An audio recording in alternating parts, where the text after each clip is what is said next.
Now, the funny thing about this episode, the last roundup, is that it's all about Applejack going missing, which sounds like a fun plot, but all that is overshadowed by this little cameo of Derpy. Huh? Now, careful, Derpy. I just don't know what went wrong. Not to mention the controversy that followed. Based on that, some questions arise. Was this controversy deserved? And how does the rest of the episode hold? Well, let's give this episode a watch and find out. So, the episode starts non-controversially, with Applejack training for something. And we get this top-down view of her, which looks pretty funny, especially because this same angle is shown again later on in the episode. I guess they just realized from this point on in the show that this is a funny angle that they should show more often. Honestly, I don't know how an episode featuring such a great angle like this could have possibly had controversy surrounding it, but oh well. Lesson 0 also featured a similar shot to this one, where Twilight looks anorexic. Wow. Applejack, you're sure to knock every pony's head off at the Equestria Rodeo competition. Wow, thanks for naming the entire competition. That was necessary dialogue and isn't clunky whatsoever. Anyways, speaking of Apple Bloom, while watching her sister do all this, she clumsily drops Applejack's hat that she was, for some reason, watching over. Man, it sure would suck if this particular hat had some serious sentimental value from her deceased father or something along those lines. Pop said sometimes the hat chooses the pony when he gave me this. This would usually make me upset, but she just did the leg thing from the theme song a few moments ago. So I'll let this entire scene slip on the basis that it's like a whole she did the thing sort of thing, you know? Anywho, we then get to the main conflict of the episode, which is that the town is breaking down and they need money for repairs. It seems only fitting to use my winnings to fix up town hall. And in order to demonstrate this, we get this interaction. Huh? Now, careful, Derpy. I don't want to do any more damage than you've already done. Which, to the average person in the target demographic watching this was just a silly little joke. But to the other demographic watching, this was an event. For reference, if we look at the MLP forums thread of this episode leading up to its release, people were originally excited for it because it was an Applejack episode, as we can see from all these posts. And to be completely honest, it didn't even hit me that this is technically the first Season 2 Applejack episode. That's probably because she's made prominent secondary roles in quite a bit of these episodes so far, but this is technically the first one where she's the main focus. Then again, this meme brings up a good point. Is this truly an Applejack episode or a main 6 without Applejack one? Great philosophical question. You okay, Rainbow Dash? Anything I can do to help? No, nothing. In the name of Celestia, just sit there and do nothing. I think the funny thing about that line is how, if we take a look at the recording sessions here, we get Miss Ball being told to do a take without saying "in the name of Celestia." 28 just for safety. 28, sure. So just the no in the name Okay. of Celestia. 28 alt, this take 7. Just to then literally do it again right after. No, nothing. In the... Right. Bruh. No, nothing. Just sit there and do nothing. Sounds good to me. I thought that was kind of funny. Anyway, what I was trying to say is how people were hyped for this episode on the basis of it being an Applejack episode, which we can see from this thread, which was actively counting down for its episode's release. But the second Derpy's scene came up, that's all anybody in the thread wanted to talk about. Plus, even after the episode was fully released, Derpy's still all anybody wanted to talk about. I bring this up because, well, one, I think it's really neat how we can go back and look at these real-time posts about people's reactions to Derpy's appearance, but also to say that the hype for her whole appearance can't be understated. For even more points of reference, Derpy's spotlight inclusion in an episode was teased all the way back in 2011 during BronyCon, when director Jason Thiessen said, I'll say that. You'll see. You'll have to find her. She'll be in there. There may even be a specific Derpy bit. with the crowd going wild.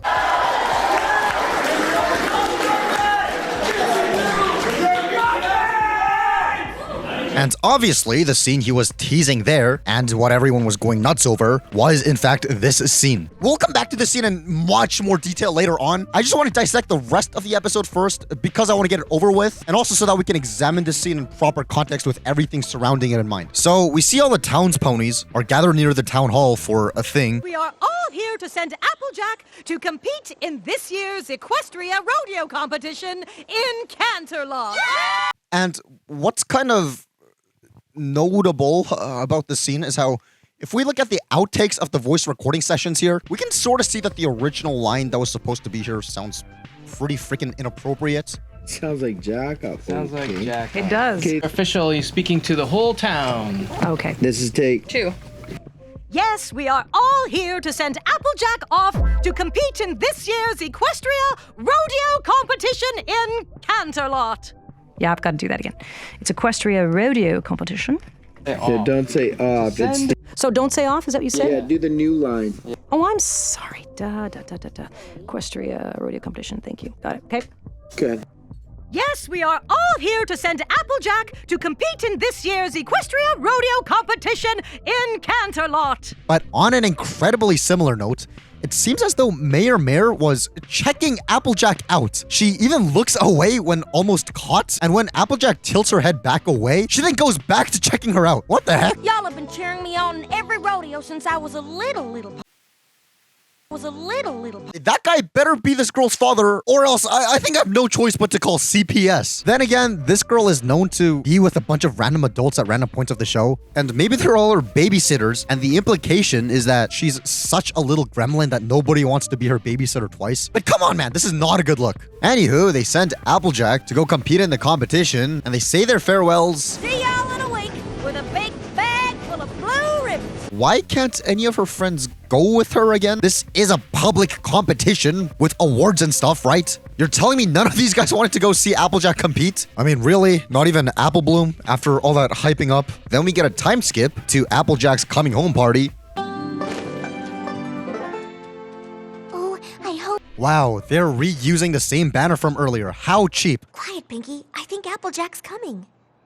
Don't worry, Twilight. Got my lips all limbered up. Wow, you know you're probably really annoying if even Apple Bloom is looking at you like this. In fact, they actually share similar behavior sometimes. Tara's cute today, and every phone in my class will be there, and all the cutie marks, and I want to get my cutie mark, but I'm no good at selling apples or hang gliding or making cupcakes. But I want to go to the party, but how can I go to the party if I don't have my cutie mark? Which Pinkie Pot says I can't just make appear, but I need it to appear right now! This seems like the exact same behavior as this. You see, I saw you when you first got here, remember? You were all hello, and I was all, remember? You see, I never saw you before, and if I never saw you before, that meant you're new, because I know every pony, and I mean every... But I guess even this was too far for Apple Bloom. Also, let's talk about who pulled up to this party. Applejack went off to gather money for the town repairs, and barely anybody showed up to thank her. The only people who did, besides her friends, are her family members who don't even live in Ponyville. The freaking mayor didn't even show up after all they've been through together. I want to thank Applejack in advance for generously offering up her prize money You betcha, Granny Smith. and bring back all that money See you in a week! With lots of new blue ribbons! and lots of money. Surprise! At least this guy shows up to deliver some news. This is the best surprise ever! How did you know it was my birthday? You know, that would have probably been a top 5 scene in the entire show if they didn't soften the blow with what Pinkie does. But, oh well. Anyways, the letter reveals that Applejack is not coming back to Ponyville. Not coming back to Ponyville. Don't worry, we'll send money soon. That's all there is. Yeah, she's probably not coming back because she realized nobody even pulled up to her party. Something just dreadful must have happened to Applejack to make her not return. Maybe she's hurt, or sad, or scared. What are we waiting for? Let's go find her! Don't worry, we'll search all of Equestria if we have to. Wow, I love how her friends care more about her well-being and safety than her family does. 11 out of 10. So they go to where the rodeo competition was held, and their method of looking for her includes showing people this black and white photo of her, which is a little confusing because we've seen that color printing exists in this world. Is the implication that black and white cameras or printers are cheaper than fully colored? I don't even know, man. Also, with how many recolors there are in this world, I don't think a non-colored photo will help narrow down any missing person at all. It's a real lifesaver that her cutie mark was included in the picture. What if somebody mistook who they're looking for here as Pepper Dance or Stardash, among like a billion others? Luckily, one pony recognizes her and directs the main 6 to this faraway nowhere town, and we get this whole thing. I don't know how I'll make it to the next stop! And then we get this. Let's fan out and try to find her. Pickles? It's a little stupid how Pinky rushes out despite being the last one of her friends actually out of the train. If she really had to go, wouldn't she have been camping near the exit of the train? But on a related note, this whole scene actually contradicts what Lauren Faust said about toilets in this universe. There are no toilets in Equestria, they are horses. They poop on the ground and fertilize the flowers. I usually like to take Lauren Faust's comments like this as top priority for canon, but perhaps it's for the best that this one was at least contradicted here. She was obviously joking here, but still, let's stay on the safer side. Either way, it turns out that Applejack got hired by this lady, Cherry Jubilee, to have a new job as a cherry sorter thing. Why, I'm Cherry Jubilee, boss of Cherry O'Ran. With her friends also all getting a job in that. I bring this up because this must mean that Miss Jubilee is either very well off or cherries are such a lucrative business if she was able to hire 5 new people for a paying gig after literally just meeting them. And on that note, it's also kind of funny how the main 6 just abandoned their jobs here after this episode, so I doubt Cherry Jubilee would be too thrilled to be a reference for them in their future resumes. Either way, her friends all attempt to coax Applejack into telling her why she won't come back to Ponyville, and You made working on a cherry orchard sound so delightful. I doubt this was intentional by any means, but Rarity smiling like this is really reminiscent of Sweetie Belle doing the same thing a few episodes ago. Like sister, like sister. That was genius if that was intentional. Red cherries go in one bin and yellow cherries go in the other. Simple as cherry pie. Well, that seems inefficient. Why couldn't they just put the box for the yellow cherries at the end of the thing? Just have everybody work on picking out the red ones and have all the yellow ones drop into the yellow box automatically. Anywho, this happens.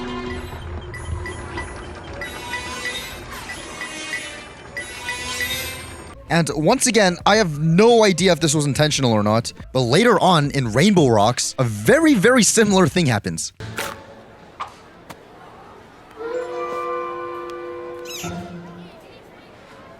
And I don't know if this is just coincidence and I'm just seeing connections everywhere because I'm purposefully looking for stuff to analyze, or if this was just an extra thing that they added to mirror the human Rainbow Dash with Pony Rainbow Dash's behavior. So they try to interrogate Applejack on why she ran away and won't come back, and it doesn't work with her not wanting to open up. And then we get this exchange of dialogue. Desperate times do call for desperate measures. It's time to call in the big guns. Well, that settles it. Guns actually exist in this world. We've been speculating about this in the past few episodes, but between Rainbow Dash saying the word bullets I need something real fast like a bullet. and her naming her tortoise Tank Come on, Tank.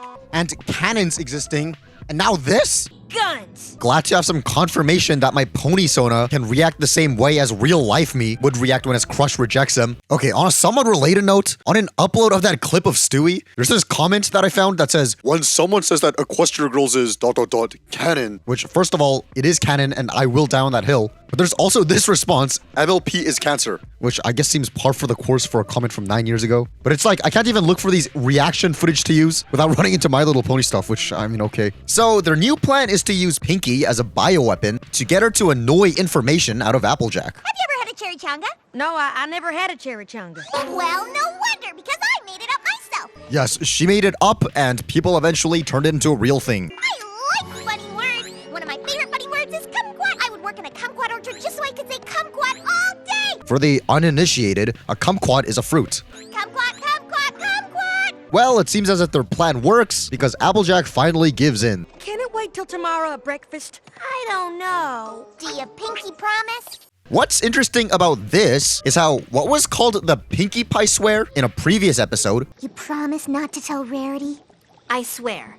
Pinkie Pie swear? is now simply called a Pinkie Promise. I will tell you the whole truth at breakfast.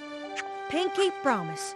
And the word swear doesn't appear a single time in this episode's script. I wonder what the reason for that retcon-ish thing was. Though, I guess we shall see what they continue to call this thing going forward in the show. Who knows, maybe they flip-flop back and forth. I don't have every script of every episode memorized yet. So they go to check up on Applejack the next morning and...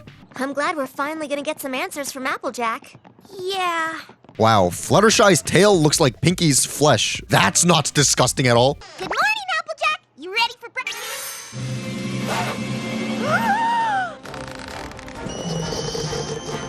No pony breaks a pinky promise! Freaking K-pop Demon Hunter's reaction, though this seems like misdirected anger, since the real thing to be angry about here is how Fluttershy's tail be missing. That's messed up. So then a chase ensues. I gotta get the heck out of Dodge. She's gonna get away! Oh no, she won't. Look, girls. Well, that's convenient. I'll pay you double to outrun them. We'll pay you triple to slow down. I'll pay you quadruple to leave them in the dust. Well, there goes their entire cherry sorting paycheck. Peggy, I did not break my promise. I told you that I would tell you everything at breakfast. But I didn't come to breakfast. Wow, instead of farming apples, Applejack should consider being a lawyer instead. That's an impeccable loophole.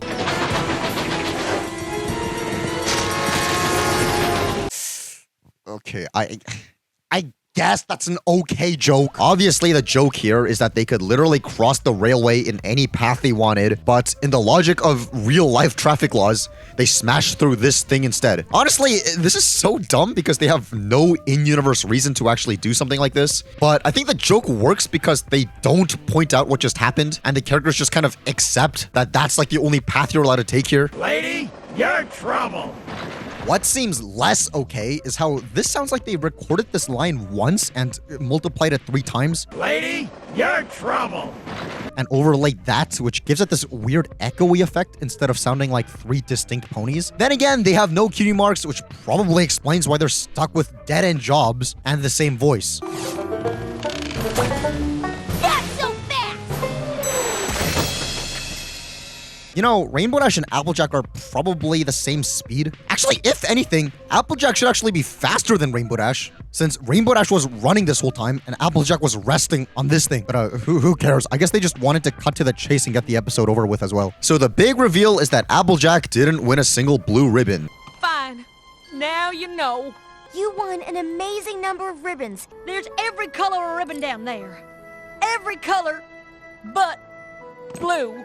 But more importantly, And I certainly didn't win any prize money.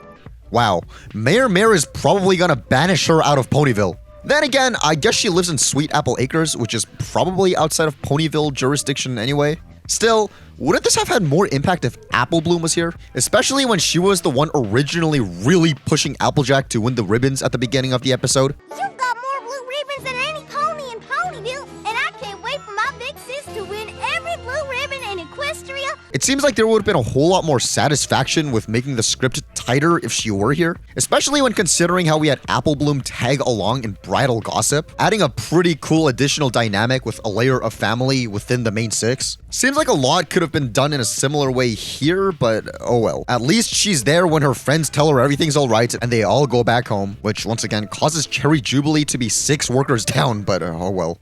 Now, with all that context in mind, let us finally return to the Derpy scene and examine what about this caused so much freaking controversy, and the effects of it at the time, and where it sits now a decade and a half later. According to the My Little Pony Wiki, shortly after airing, some viewers complained that Derpy's portrayal was offensive to mentally disabled people and contradicted the show's lessons about friendship. This is evident by how a little after a week this episode aired, a post was made on r/MyLittlePony announcing that the episode was removed from iTunes. Also, this website called Derpy Hooves News, which I guess is a thing that exists for some reason, published this article. Derpy Hooves, mentally handicapped or just clumsy? Well, there seems to be at least a few people in the world who found Derpy's appearance and personality on the show today to be offensive. Interesting how that was a reaction that showed up on the same day the episode aired, apparently. More or less dubbing that she is mentally handicapped and not just clumsy. Derpy has had many personalities over the past year, ranging from full-blown handicapped to, of course, just being clumsy. I'm going to assume that most of the community feels the same way, but let's take a poll on it. The polling question had 531 people say that they believe that she's just clumsy, while the other 69 said that they believe that she's mentally disabled, which is pretty telling of how most people saw her character, and that should also be the context of the perspective we see what happens next in. So a little after that, a post was made on Equestria Daily urging people to sign a petition on change.org to keep Derpy the way she was. And this article read, "Derp is not a slur against mentally disabled people. Derp is a word expressing messing up regardless of mental ability. There's absolutely nothing offensive about it, especially when Derpy was created by an error, or a derp. Her character evolved entirely around that, making her a very ditzy pony, but not disabled. I am not offended by Derpy and believe the name absolutely must stay. The voice was great for her as well and should also stay. Now that the Last Roundup has returned to iTunes with Derpy's scene fully edited to remove her name, change her voice, and even straighten her eyes, we as a community feel as though our strongest connection to the creators of the show has been ripped apart. Derpy's editing was excessive and portrays a very negative message of you have to be perfect or you're not allowed to be seen. A message, I might add, that feels completely against what the show normally teaches. The iTunes edit in question included changing this line Careful, Derpy. I don't want to do any more damage than you've already done. into getting rid of the word derpy, Now careful. I don't want to do any more damage than you've already done. and this I just don't know what went wrong. into this, I just don't know what went wrong. and this, Nice work, Rainbow Dad. into this, Nice work, Rainbow Dad. and also this, You okay, Rainbow Dad? Anything I can do to help? into what may be the most apparent case of the voice change. You okay, Rainbow Dad? Anything I can do to help? And in case you didn't catch on, yeah, her eyes were quote-unquote fixed as well. Which is kind of interesting because this petition says that editing her appearance like this contradicts the message of the show, when earlier the My Little Pony wiki said that some viewers complained that her original appearance contradicted the show's lessons about friendship. So I guess there's just no winning there whatsoever. We want Derpy's scene to return to its original version, please bring her back. I also want to note that this petition is not an attack against you, Hasbro. The tone of this request is to be taken with the utmost respect. We're simply fans who feel like our connection to one of our favorite shows is in danger. The petition closed after receiving the backing of almost 44,000 supporters. Also, funnily, this wasn't the only Change.org petition on this exact topic, with some of them also getting quite a bit of signatures, though to be fair, I'd imagine there's a large overlap between the people who signed these. So I'm not trying to incorrectly paint a picture of how this was a worldwide phenomenon with international consequences. My point is just that the people who were invested in this were really invested in this. Anyways, the rest of the Equestria Daily article urged people to buy a Derpy t-shirt from the shop We Love Fine, which was the first company to make Derpy merchandise to show Hasbro that fans care about Derpy. But comically, on the same day, Hasbro pretty much forced We Love Fine to either recall or rename their Derpy merchandise, leading the shop to comply and change her name of all Derpy products to Ditzy. This also extended to other appearances as well, never being allowed to actually call her Derpy, such as her toys and the mobile game and the collectible card game and other miscellaneous merchandise, which is why she's always portrayed as a muffin or her face or something along those lines, rather than it actually saying her name. Honestly, with the way that she is Derpy, that actually fits perfectly and is sort of more fitting than it would be if it just had her name written plainly on the boxes. Still, fans were clearly upset. For example, a fan of Derpy named Bald Dumblerat uploaded a video called Derpy Censoring, sorry, with this description lamenting the situation. Today, our beloved Derpy's name was taken away and her eyes were fixed. Her voice was changed, which is alright for me, but the rest is just horribly sad. Sorry if this is hard to understand. This is raw, unscripted, and very much real. So what does this video contain? Well...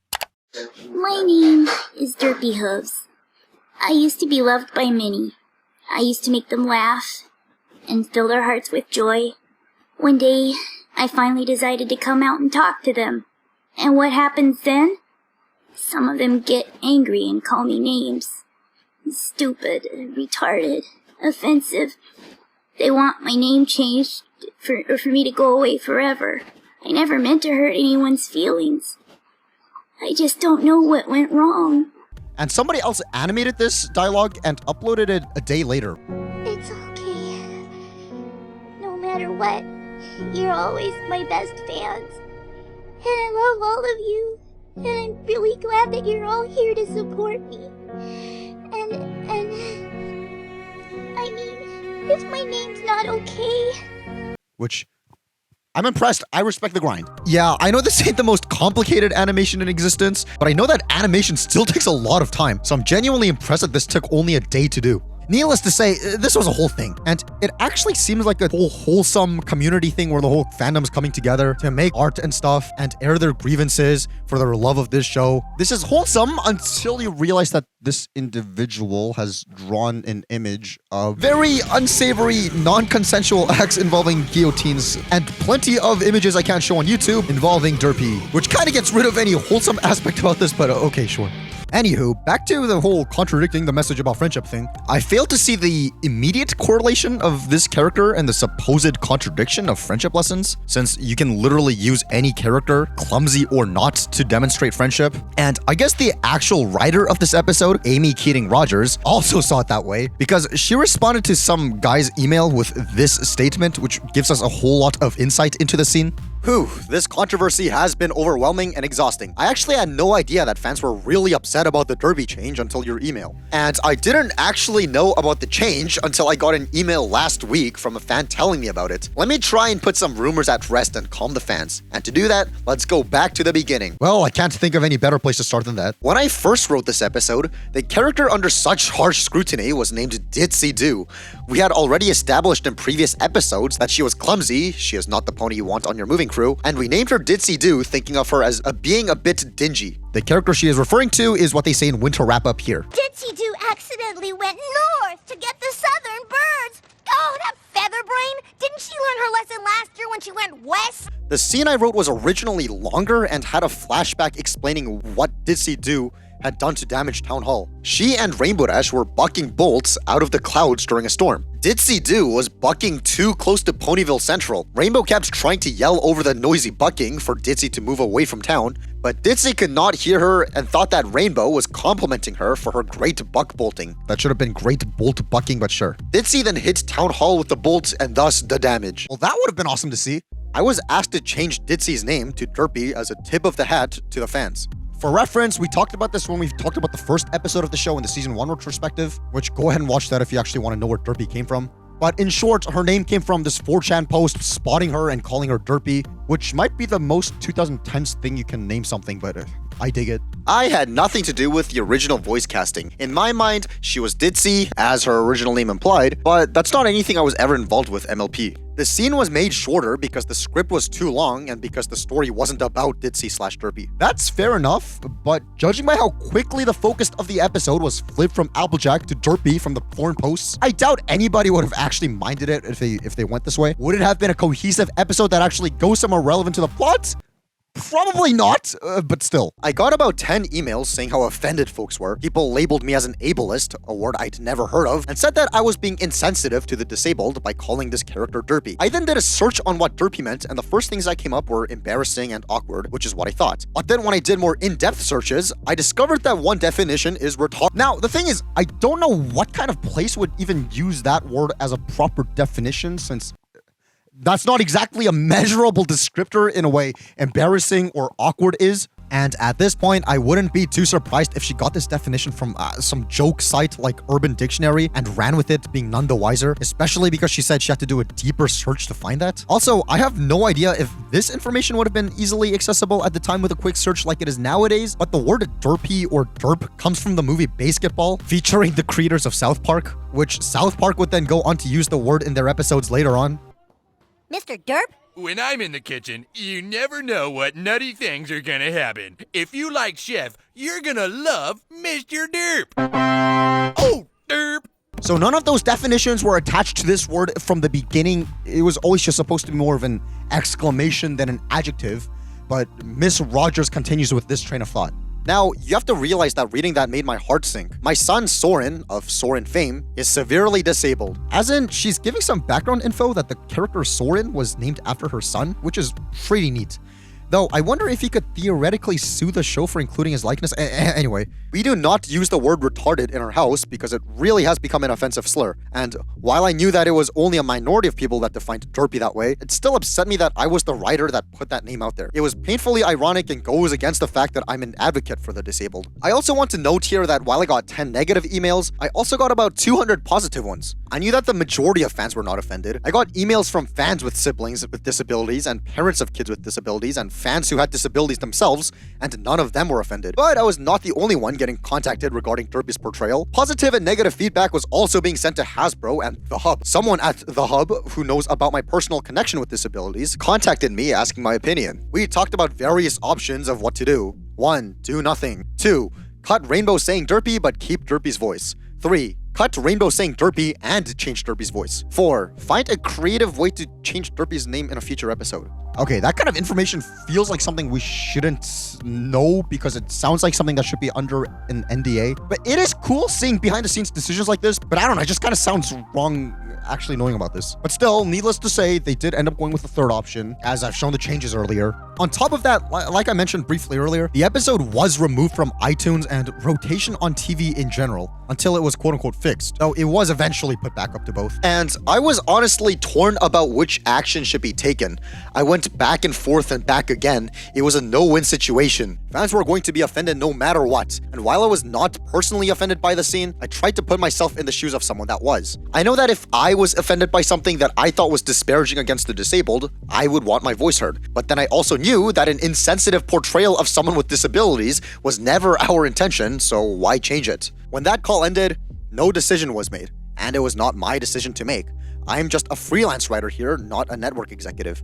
That decision was up to Hasbro and The Hub. I just want to butt in here again and reiterate that, yeah, the show was written by freelance writers and not a centralized team that fleshed out every aspect of everything, which explains the clunky world building and inconsistent character traits between episodes, but oh well. I'm sure they weighed what was best for the MLP brand, the show, the network, and they may have even weighed in my personal situation.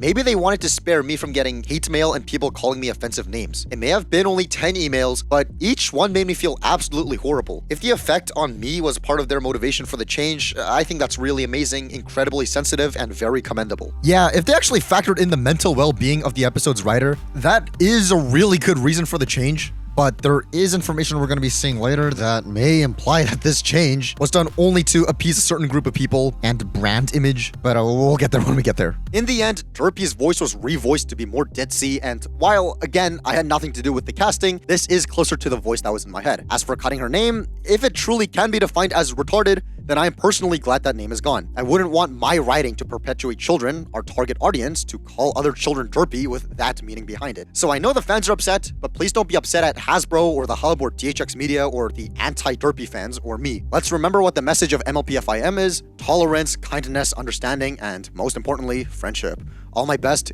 Amy. I thought that was an incredibly reasonable and measured response.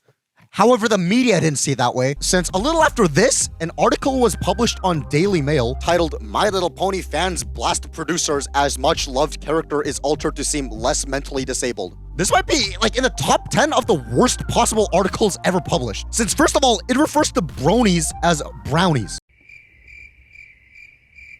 which just shows that there was zero research on this whatsoever, nor did it even try consulting all opinions about the issue before saying something about it. If you're going to publish an opinion piece, fine. I mean, all opinions are okay to have. It's just, let's try to understand the other side first. But if you can't even call the freaking name of the other party right, then it's like, you're doing zero research.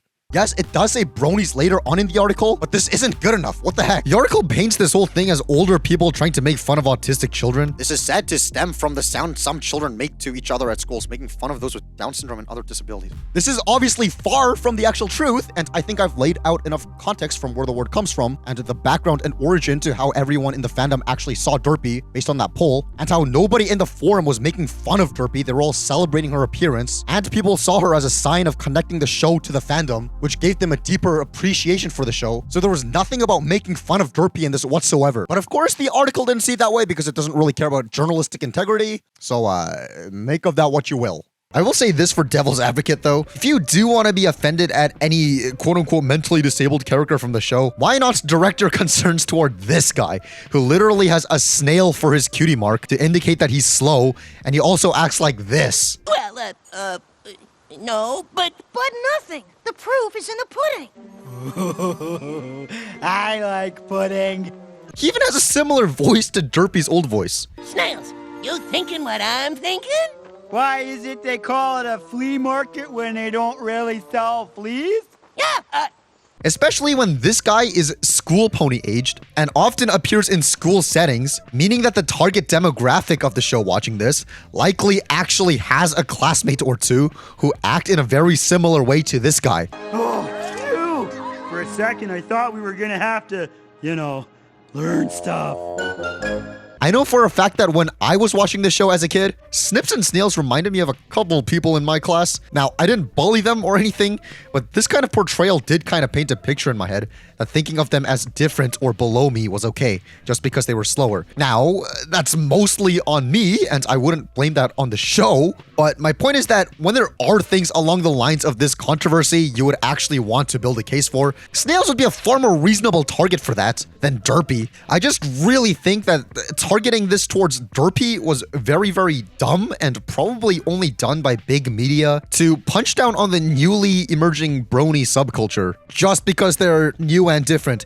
And judging by some of these comments, I think it worked on a couple people. I'm concerned less by the name of the cartoon character than the fact there are grown men watching My Little Pony and have devised a name for themselves. I'd be more concerned about the fact that there, wrong there by the way, is an actual male fan base for My Little Pony called bronies. Bronies? Raffle mayo? Nitties, I would say. Wow, that is the hardest I left all year. Thanks, Daily Mail. You rule. At least all these comments got super ratioed with downvotes, but still. But with all that said, let's look back into the topic of the overall episode itself. Do I think anyone would even remember this episode if not for the Derpy thing? Hell no! Like I said, the forum thread posting about this episode in real time just turned into a Derpy thing more than an actual episode/Applejack thing based on the one scene with her that doesn't even impact the rest of the episode. And to reiterate, because it's not like we see her ever again after this scene in the episode, nor is the town hall being destroyed ever brought up again, that should go to show that it's not like the episode, let alone the show, had any ulterior motive to create an atmosphere of bullying disabled people. If they constantly brought Derpy up and made her always mess everything up, and the joke was that she's dim-witted, and they always made the punchline how she's different from everyone else, and that's why we're laughing at her, yeah, that would have probably been messed up, and an actual case of criticism could have been built there. But the way I see it is, it just seems like detractors were purposefully waiting on the show to do something a little off-color to immediately punch down on the fandom. Especially because of how misrepresentative that article was from earlier. They did the exact same thing by misrepresenting the show, by calling it homophobic and sexist and racist. Once again, go watch my season 1 retrospective to see how that turned out. It was a whole thing with Goddess Faust debunking every claim from that article. Don't know how the authors of these articles aren't embarrassed. Who knows, they might be, but man. But still, what we can take away from this is that it goes to show that detractors will always exist, even if the actual thing that they're criticizing is fine. But based on that, at the end of the day, if you and I view things with reason and discernment, we'll always be able to see what actually is wrong and right, instead of just taking everyone's word for it. Overall, though, I'm glad this sort of happened, so that there's actually something to talk about this episode, because I thought the rest of the episode was boring as fuck. Okay, actually, that's not too fair. I think when I first watched this episode years and years and years ago, I was invested on the build-up of why Applejack ditched her friends and why she went missing. So I think it does its job, and I'm pretty sure if I was a kid watching this again for the first time, I would think the episode is completely fine and even pretty captivating. It's just that if I'm looking this with an older perspective and wanting to, find deeper things to analyze, there's not a whole lot. And continuing on that train of thought, perhaps the people working on the episode also realized that the direction of this episode wouldn't necessarily stand on its own for the brony fandom, and therefore tried to give it some sort of standout feature, hence shoving in the Derpy scene that never gets any payoff or callback in the rest of the episode, and it just backfired, which would be an understatement. Then again, to do a more literary analysis of the scene, despite the fact that I just said it doesn't have any direct payoff, I'm hesitant to immediately call the scene filler by any means, since even divorced from the context of it being a fan service thing, it does ultimately add to the episode by showing how fragile and broken down the town hall is, especially when considering the town hall was always meant to be like a central landmark-ish thing for Ponyville since the very first episode. It makes sense when trying to build up what this episode is going for, as in why Applejack should bring back some money for the town. It's very smart to show a very important building like this being broken down. That is intelligent rhetoric. Plus, like we read, there actually were more scenes involving Derpy that the writer herself admitted leaned on the filler side and got rid of it. That, alongside this other joke with Applejack and Rarity that you can pause and read if you want, it really didn't add much to anything, so it was also removed. And my point is that this kind of shows us that scenes that were left in actually do matter, and thus, if they wanted to tell the story in the best way possible, it made sense for there to be a scene where the town hall gets destroyed like this. Then again, I guess they could have used a different pony here, and it's not like we even see the resolution to this exact conflict by the end of this episode. But still, judging by what it is and not what it could have potentially been, it fits. Plus, not literally everything brought up needs to have a direct callback or resolution. For example, the resolution to this issue, even though we have to make some connections for ourselves, is that Applejack found closure with not having to win everything, which was the true conflict of the episode anyway. But where's this lead today?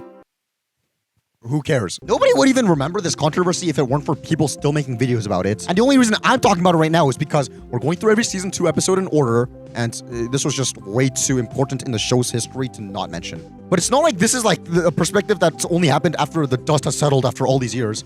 Literally later on in the same year this episode was produced, during Comic-Con 2012, just like this Chinese ripoff company somehow leaked, beforehand, they made Derpy the elusive con-exclusive brushable, which also made her the very first G4 pony to be a Comic-Con exclusive pony. And I guess also giving her a lot more spotlight within the fandom by giving her an official brushable. This is why I'm a little cynical towards thinking that the censorship thing was only done to protect the episode writer's feelings, like she kind of considered earlier, which I was really hoping would be the reason, because that's actually honorable. However, now that I see this, it seems as if they censored it just for the mainstream TV audience, while also pandering to the niche brony audience at cons to play both sides and maximize profits no matter what side you're on in the controversy. That's actually a genius way to run a business, but it's a little ethically questionable when we get poor Miss Kidding Rogers' hopes up. But oh well. But just to give a more modern 2025 take on this, if you walk into a Hot Topic, they're selling these Derpy t-shirts like it's no big deal anymore. So I guess there's that. Definitely let me know what you guys think of the whole controversy that happened. I guess my opinion of it is, even if emotions are strong in the midst of the controversy, after, time passes and we actually look back and see how we view it now, it's like, okay, that wasn't really even a huge deal. So let that be an encouragement you guys take away from this. If you guys are in trouble right now, and if you guys are in situations that don't seem ideal, keep on keeping on, and in a few years, when you look back at the time you are in now, you're gonna be like, that was nothing. And I truly mean that. And that kind of helps me going, even when I'm in trouble, when I'm, I don't know, like distraught about something. I know that in like a few years, not even years, like in a few months time, this is going to feel like nothing. And I'll be like, you know what? Ultimately, I'm glad that happened because it helped me grow. And now in the future, I can sort of see the growth that's happened in that time. So I want this to be encouragement for you guys. I know a lot of you guys have hard lives and stuff. We're all in this together. So keep fighting to see another day. Virtual hug.